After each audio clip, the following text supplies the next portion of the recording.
हाँ बेटा।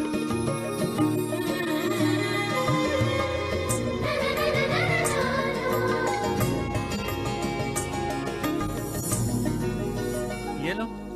पहले इसे दे दो।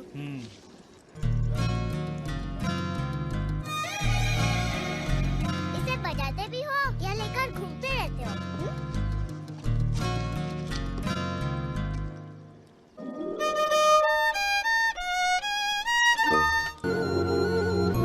तुम्हारे एक नई धुन तैयार की है, अभी सुनाओ? नहीं, रुक नहीं सकती, मम्मी चिल्लाएगी। कल सुनूंगी।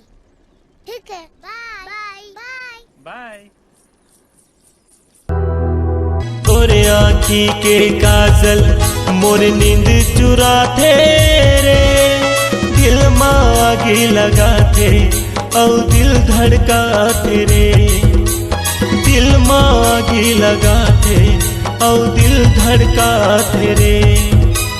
तोरे आँखी के काजल मोर नींद चुराते रे, दिल मागी लगाते और दिल धड़काते रे, दिल मागी लगाते और दिल धड़काते रे। आजा रे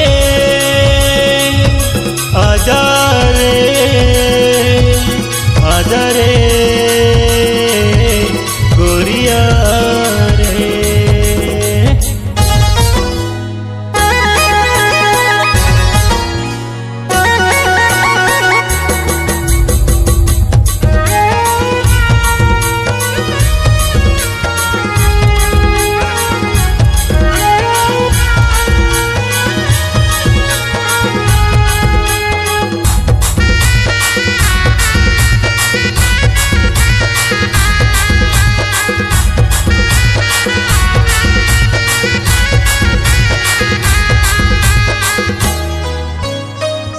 दुनिया में तोर बिना जिए नहीं सको रे, गोरी तोरे सुरता रे हो, गोरी तोरे सुरता